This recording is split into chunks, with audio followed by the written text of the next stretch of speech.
hello. Welcome back. It's your boy. It's the Football Amigos show. We are back. We are excited to have you, amigos. Hope you all are doing well. We have missed you so much. It's been an international break. A lot of countries have been playing in their different national leagues and different African qualifiers and European qualifier games. But we are back. Week 4 is back. We have some amazing lineups in terms of fixtures. We're excited to be back, amigos. Hope you all are doing well. As always, my other two amigos above me here. Amigo Sam, how are you doing today? Fantastic. Happy to be here. That's awesome. And then, of course, our amigo Ayo. He combed his hair up, looking all sharp and handsome. How are you doing, sir? Happy to be here. Looking forward to talking about soccer again. Missed That- it. Missed you guys, man. It's been a while. Yeah. no, that's awesome. That's awesome. So, amigos, we have our predictions for week 4. Premier League is back as of this Saturday. Looking forward to another fixture, another round of couple of games coming up. First game we have is Manchester United's Southampton. That's going to be a 6:30 a.m. game on Saturday. Of course, we have the Arsenal versus the Spurs game, which that's going to be on Sunday. Saturday, though, we do have Liverpool versus Nottingham Forest as well. And of course, we have our honorary mentions, Chelsea versus Bournemouth, which is always fun to talk about Chelsea because of just the chaos. Apparently, amigos, there's some conversations about them changing ownership again. So it's a soap opera from a Chelsea standpoint. I feel like we pretty much should have our own segments of just about Chelsea. And of course, Crystal Palace versus Leicester. It's always a fun challenge for those two to play against each other. So we'll start from Arsenal Spurs. That's a derby game. Uh-huh. Amigos, if you don't know what derby means, it basically means if you have two teams in the same city proximity, it's definitely a derby game. So, Ayo, we'll start with you. Arsenal Spurs. Unfortunate Oh, news. Odegaard is injured, and I definitely don't think he's going to play this weekend. I know he's a talisman for you. He's a playmaker. I would love to hear your opinion about how you're going to tackle that game and what your predictions are. yeah. It was always going to be a difficult game, even with a full squad. I would have been more confident going into the game if we could field a midfield of Odegaard, Marino, and Declan Rice at the base. I think that would have been solid enough to handle the pressure that Tottenham were going to put. But with all three of them gone for different reasons, it looks challenging. I do know that Tottenham work with a aggressive press and what's it called? They play a very high line. I'm not super strong or confident in our ability to play through that, but I can see what Arteta can do to go over it. And so that's a challenge of seeing of having runners in the behind with Saka, Martinelli, maybe even Sterling through the middle. You just need runners, and then Havertz actually playing in the midfield, in place of as a left eight. And for the right eight, I'm not 100% sure that now is the right time for Maneri. He's only 17. I don't know if this is the game you want to like introduce him to. So we might think about pushing Jorginho forward. I don't know how happy he will be with that, but pushing Jorginho forward and then having Partey remain the base and then trying to go over it, over the press. Otherwise, I mean, even as I say that, that doesn't make any sense to me. So we might just see what we can do by just having a double pivot with Partey and Jorginho and play Havertz as a 10 and see how that goes. And then Jesus hopefully will be ready to strike. And then Saka on the right and Martinelli on the left. And then we'll play. I think it'll be a big part to see if Calafiori can make it fitness wise. Because if he can make it fitness wise, then his industry will help. I don't think Timber is as dynamic right now. And so yeah, so predictions, best case scenario 1-1-1, but I do see us losing 2-0, 2-1. Yeah. Wow, you see us losing, Arsenal losing, really? It's not so much that I think there's just a bad team. I just think it's just not a good time right now to play Tottenham because it's so much of a toss up and away. I don't think that's going to work in our favor. Yeah. It's interesting. I was reading an article, something interesting that I read as well. Apparently, You know how the new Arsenal kit has a lot of white on it? Apparently, the FA has told Arsenal to not wear that jersey for that Spurs game because, of course, Spurs wears all white. And even Arsenal trying to get socks that are all red to help contrast that white color. The FA denied it. I thought that was really interesting. But then when I looked at the jersey, I could see why the FA would say that. So unfortunately, we're so used to seeing Spurs versus Arsenal, white versus red from Mhm. a London standpoint. London, not London versus South London, but we're going to see a black versus white, unfortunately. But I still think it's going to be a great I game. mean, we've had to change jerseys a lot over the time. It is our way. I would like to see the black one. I think that'd be a nice one. The one that's themed based on the African diaspora into England. You see the one with black and red Yeah. and Yes. green patches. Yeah, I'd like to Yeah. see that. Yeah, I personally like any other day with a full squad. I wouldn't mind at all. It's just because I can always count on Arsenal to outcompete them in the midfield. If we have full starters, so no matter what, I can see us controlling the direction of the game. But in a game like this, I don't see how we control it, and so it can swing either way, and I don't feel confident it's going to swing in our favor. Yeah. Well, we'll see. Amigos, like, share, subscribe. Leave your comments below what your predictions are for Arsenal versus Spurs. We would love to read those. Moving over to our next game, Liverpool versus Nottingham Forest. Sam, Liverpool's high flying right now. They have not conceded a goal in 3 games. They've scored more than 7 goals already. Looking fit. Salah just banging in the goals. It looks like Annie Slot has a system that is functional, of course, beating our team last week 3-0 comfortably. What are your thoughts on this game? Before I share my thoughts on the Liverpool's game, I think Arsenal game, I think the opposite of that. I think it could be a tie or Arsenal somehow winning that game. I don't think Tottenham is on fire, but we'll see. Different opinion, different point of view, I guess. So about the Liverpool game, Nottingham Forest, not an easy team to sweep by, to be honest. Of course, they almost tanked last season, but when you look at the ways they kind of improved this season, I was looking at some of their stats and players. I think it's going to be a little bit of challenge in the sense that Liverpool's been scoring. We've conceded no goal, but we've not been scoring. Excuse me. I think it's probably one of those games that you have Nunes. They want to start Nunes in that game so that way we can rest some players. But that's probably not going to get us to producing a lot of goals. Definitely a win for us, but it's not going to be easy because Nottingham Forest, they got James Ward-Prowse now. Morgan Gibbs White, which I think is an outstanding player. He's an underrated player. He played well for Liverpool this couple of days ago. Yeah, Yeah. Did he play at all I in think he played. England? I think he played. He did, Oh, and he played well too. okay. I've got to check the highlights. I was really looking forward to seeing him play. Actually, I think he's one of those players that I could have on my team as a Liverpool player and Liverpool fan. Yeah, it's gonna be an interesting game. They got quite a lot of historically Liverpool players. We have Nico.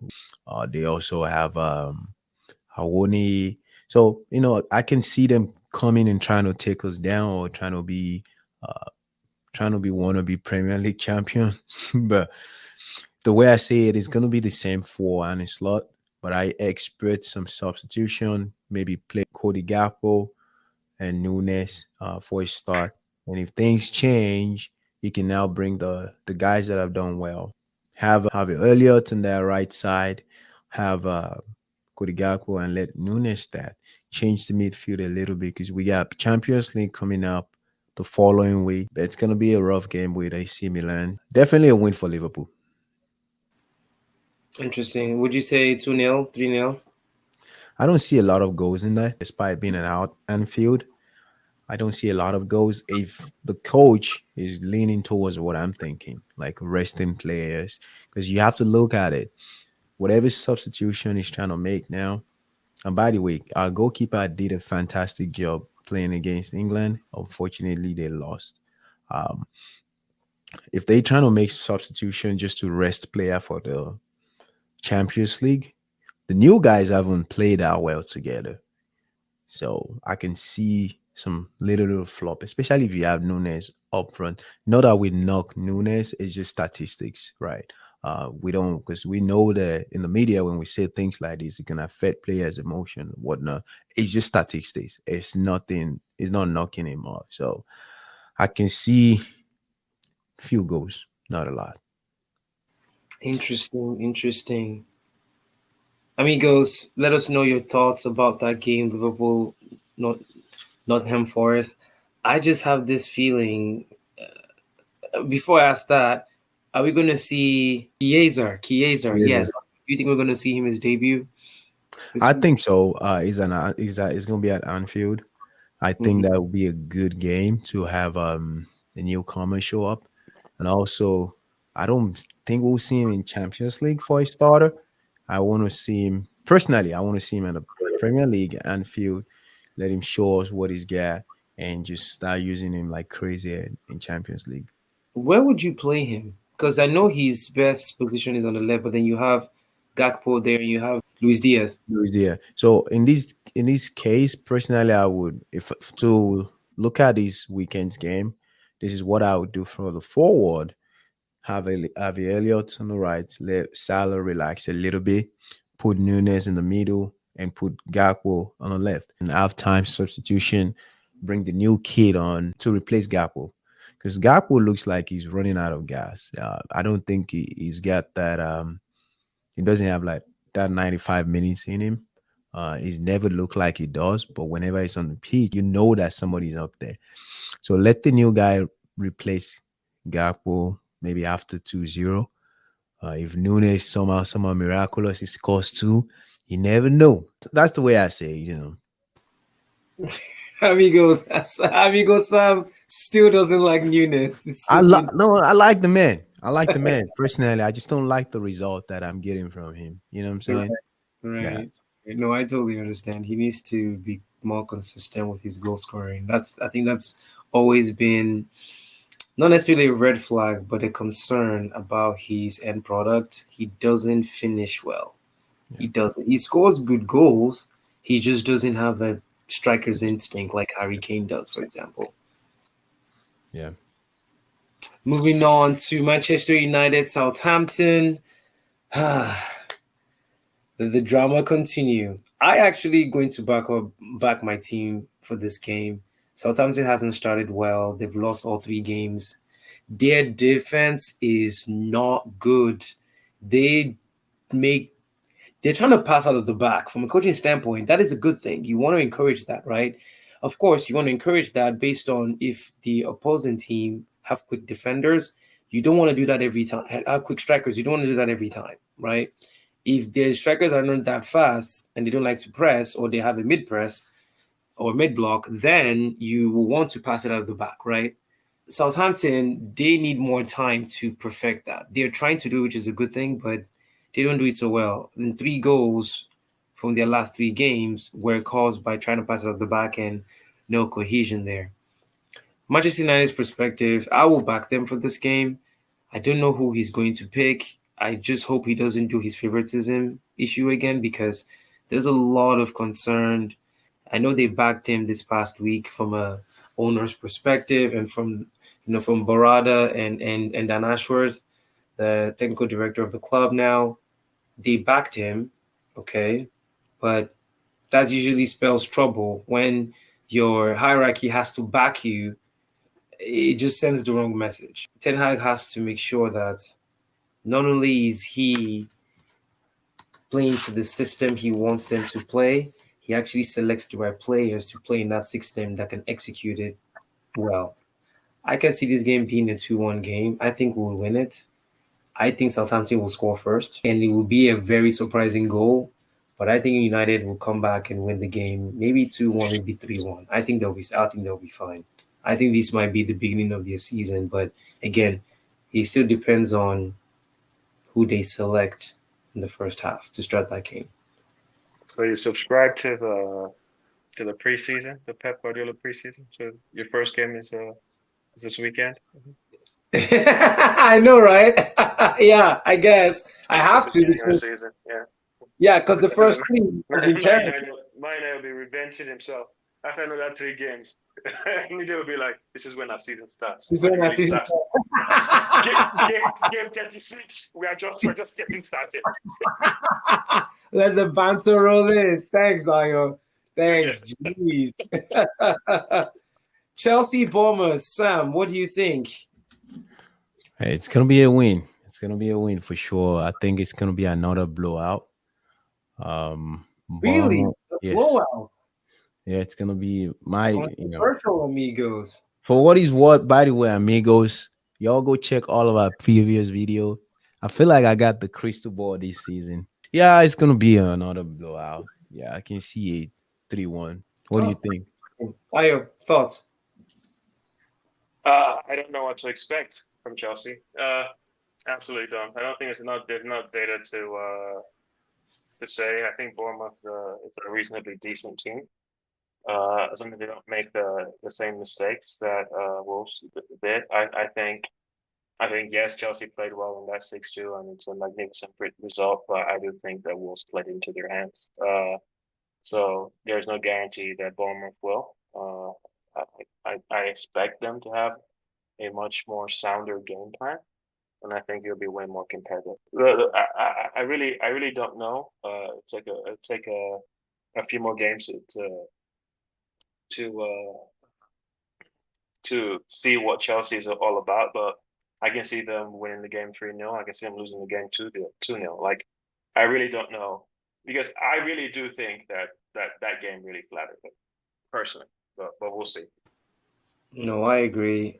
I think with Chelsea, because of the squad depth they actually do have, I think they might be, if they play their cards well, they might be beating a lot of those teams on the lower half of the Premier League a lot easier. I think when it comes to the bigger boys, that's when there's still a question mark of their team dynamic and cohesion as well. And if they can actually produce what Maraska wants them to play, because we could clearly see he wants them to keep possession and he wants a lot of one touch passing, which is a joy to see from that Wolves game. But again, like you said, Wolves played perfectly to their hands and it looked good, but a good team that's well organized and can defend with quality, they might not find it as easy to play out.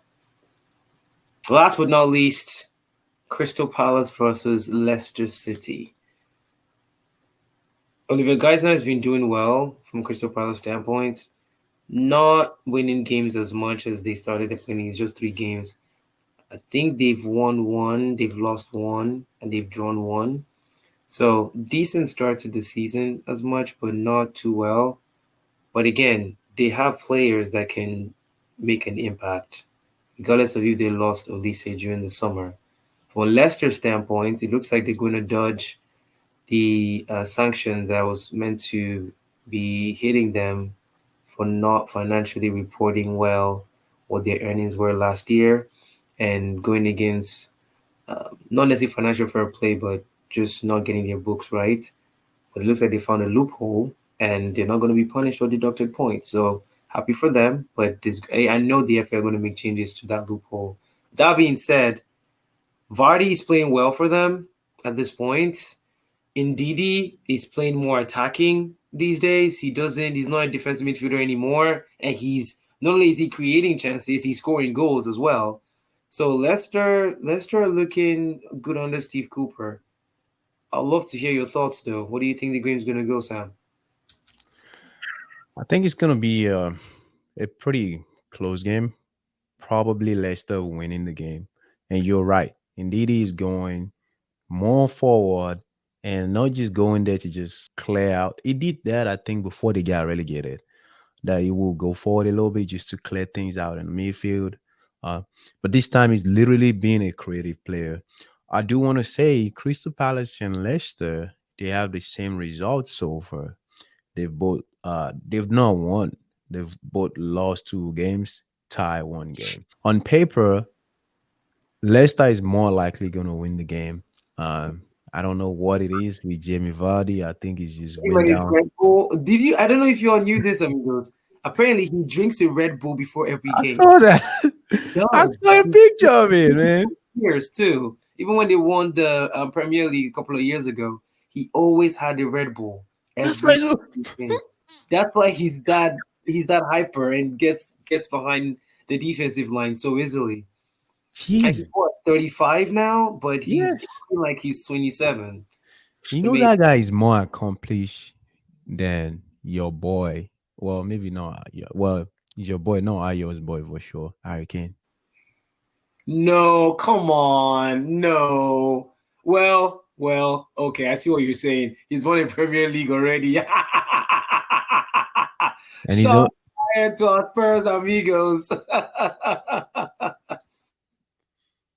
and to be honest, he's got more experience when it comes to failure. He has. Not only were they relegated, he came from non-league all the way. Like he literally climbed Yeah, all the climb way all the way. from non-league in England to play for Leicester. I mean, they should make it. I would assume a movie will come out of him very soon, and he deserves Absolutely. it. He He, deserves, yeah. But that I don't know where that thought came from. Probably because of my I saw a news that Harry Kane has got 100 cap or something. I'm like for nothing. wore his gold boots today to play, and Hmm. he scored 2 goals. Yes, yes. Apparently, Anyway, someone doesn't like him, amigos. it's just like Ayo doesn't like Chelsea. No, just kidding. All right, boys. Anything else? What you guys think about this weekend? You guys think we're gonna see anything crazy from the referees, or it's gonna be pretty quiet? I'm just excited to watch soccer again. Yes, sir. Like That's we right. went, we That's right. went so long without it, and then we got it for 3 weeks, and I was like getting excited, and it just went away for a second. I was like, oh god, Yeah. what do I do? I need Yeah, to stop doing that. Yeah. yeah. And to be fair, like it, for Arsenal, it's been a disaster, but yeah, it's uh it's tricky. Because there are quite a few breaks. I'm not even sure. Do we know what the Nation League leads up to? Does it go anywhere, or they just So it does. They play each other, and then eventually there's like a semi-final. There's a quarterfinal, semi-final, and a final eventually. And then I think the seeding of that tournament helps those teams when they're seeded in the World Cup. really? Okay, Hmm. that makes sense. Yeah, that makes sense. Yeah. That's actually a much more fun way to do it. Yeah. They also did it such a way that other lower teams can kind of play themselves. Perfect example, San Marino Winning their finally first game in against 20 um years. in In 20 years 20 against years. Liechtenstein. 20 years ago they beat Liechtenstein again, so it's the same team that they beat again, which I thought was ironic. But they've done it in such a way now that countries are playing very similar countries or maybe slightly less, as opposed to the drastic drop that it was about 2 years ago. So it, And getting the what's it called, the 9 goal differences. I was like, at least now the European strikers can't pad their international records anymore. I'm looking at all of you. It was like, all them people that have been getting their 9 goals against Marino, and they never. exactly. Speaking of goals, Ronaldo, my boy, scoring his 900th, well, 901 as of today. Very proud of him. Very proud of him. I And guess know. what he said in an interview recently? He said, I repeat again, I still love Man United. Of course. Wow. Maybe he will United fans, they better be happy. Well, I don't think he'll come back under Ten Hag, but you never know. Ten Hag gets sacked, we might have another. No, No, I don't think he's coming no. back. He's gonna get a statue. Don't he? Does he have a statue already? No, yeah, but I think he should. Do you remember the one the commission for him in Portugal? Well, the one they made for him, it didn't He look like he him, and looks they messed it up. second hand Ronaldo right there. It was a big statue, but no, I was very That proud of him. monstrosity. No, Mhm. I think there are way more deserving players than him for starting. Yeah. No, that's interesting. So, amigos, like Mhm. and subscribe. Let us know what your thoughts are about week 4 and all the games that are coming up. We're excited to have Premier League back, of course. Hope your countries did well in this last international break. There will be another international break as well, and then it's a full stretch of Premier League games for the rest of the year into the Christmas and New Year period. So, looking forward to watching that. Of course, amigos, every week we'll be here talking to you about, of course, predictions and reactions. There's always awesome content coming. Looking forward to just talking to you all about the great game we love, as friends as well too. Before we wrap up here, Sam, final thoughts before we wrap up for this week four. Yes, sir. I'm looking forward to the games. The other thing that I didn't mention, it's about England playing against Ireland, and the two goal scorers used to play for Ireland. Yes, the irony, Grealish and Declan Declan Rice. Rice. One Interesting. celebrated, one didn't. No, I know. It's just interesting. It's just interesting. I I thought Which, you were love which the gonna. squad. I thought you were gonna talk about your boy Gordon. He's been starting. I know he started, didn't he? Yeah, you wanted him to start throughout the Euro. So he started. Yeah, yeah. And again, I think Lee Carsley, it looks like he knows he has a system based on what I've seen, which is encouraging. But again, it's when he starts to play tougher teams, that's when I'll judge him. It's not going to be Yeah. now. I will say for me there is a lot more freedom in the way they play, Yes, yes. and Pattern especially when they attack. yeah, especially Declan Rice's goal against Ireland, the Yes, one-touch passing, straight yes. direct, and building that through the center. That was very very impressive. You can see that this is a manager that has freed the players to play to the best of their ability and just like letting certain chemistries take and I do like that. I think that's a good sign. The question Hmm. now is, once they get challenges that you want to be conservative. But I feel like England has a level of quality that allows them to be less conservative than Southgate was willing to allow. And so it'll be interesting to see what kind of England shows up under those conditions. Yeah, because they're all talented, all Hmm. through the team. Yeah.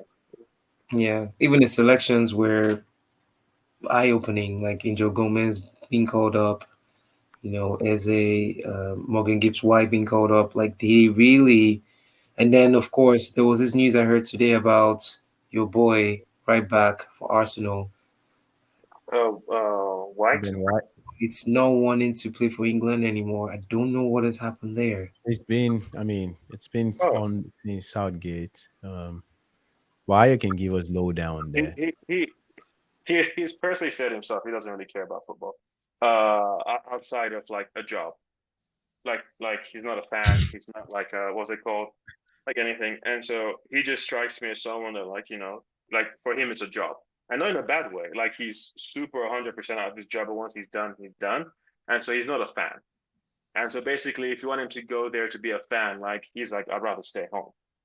So it sounds like it's a very like strange thing, like for someone to like come into that like mentality. But it's like, but he's always been like that. He's a very strange person, but he's also like you can tell he's very intelligent. And so Mhm. if they want him to come back, like if they have a plan for him, and they come like, oh, this is the plan we have for you, then I can see him like coming back and giving it his 100%. But they're like, we just want you to make up the squad. He's like, I'm okay. Yeah, I think Yeah, it's just there's two very different things for him. Yeah. yeah. And Sam, I would love to hear your thoughts as well. I just feel like if your country calls you to play, just go, just go, like Mm, just go. it Sam, your thoughts? depends. It depends. It depends on the coach. It Yeah, depends and on, environment too. I agree. so, Yeah. I would rather, sit on the bench, support them. No, not on the bench, sit in the stadium, support them, than going on a team that where I get disrespected, where I probably would not get a chance to play. I feel bad for goalkeepers that they literally just have to help the other goalkeeper, or just have players kick balls at them in training. That's their job. I'm not built like that. If I would be on the team and I would just be like on the roster, I'm out, you know. But I also get the part of the honor if your country calls you. But hey, we've seen it way too many times. Your country calls you and you get misused. So I don't. It comes off as a nonchalant guy, but very intelligent, like Haya said. Like, it's not the end of the world. I'm living my best life, anyways. Yeah, and I'm not 100% sure. Like, I mean, I don't think it was the entire staff that was changed. So if his issues was more of a backroom thing and it's just the figurehead that has changed, I don't. There might not be necessarily enough change in the structure for him to feel like this is a different.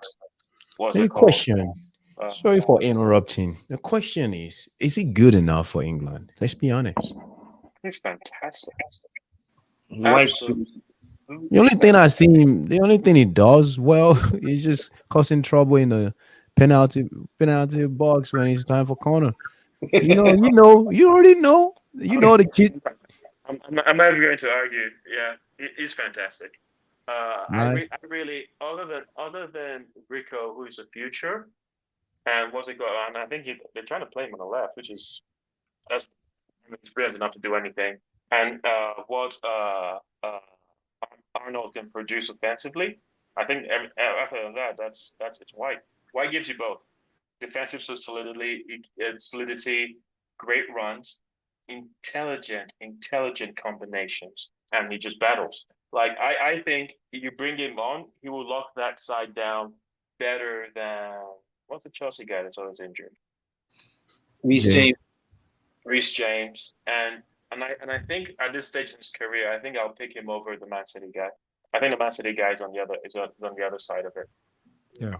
Walker. I mean, there's a little bit too many errors in Walker's game right now. I Yeah. feel like, Kyle Walker. Yeah. yeah, I feel like I think he's lost a step. So I'll pick him. The only thing about depending on how they want to play and they want to use Arnold more offensively, that makes sense. Or just Rico Lewis. I think that's a special player. Like What do you think? the, Last thoughts as we wrap up. What do you think of Trippier?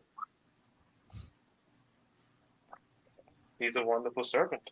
He's a wonderful servant of his team, wonderful servant of his country, and and he deserves nothing but respect for everything he's done. He just, you know, just for his sake, so from himself, just understanding when he needs to step Hands back, up. Yeah. you know, because the mistakes and his lack of patience, his lack of physicality, especially as a wing back, it becomes very apparent very, very Mm. fast. And so as long as he just like manages himself, I don't know if he can make it to the World Cup. I think by the time he gets to the World Cup, I don't think he would be able to make the starting team. So I guess maybe just for the players who are coming in, it might be the wise thing to retire from international soccer. Just and not because he's not good enough now, but to just allow whoever's going to replace him to develop. But other than that, I think he's a great player. He's just he's just old. Yeah. Interesting times, interesting times. Amigos, thank you all so much for your time today. It's been a pleasure being with you all. Thank you all so much. Please like, share, and subscribe. Let us know your thoughts and some of the predictions we've done today, some of the other interesting highlights of our conversation. Hope you have a wonderful rest of your day. Stay positive, everyone. Take care. Peace, amigo. Adios.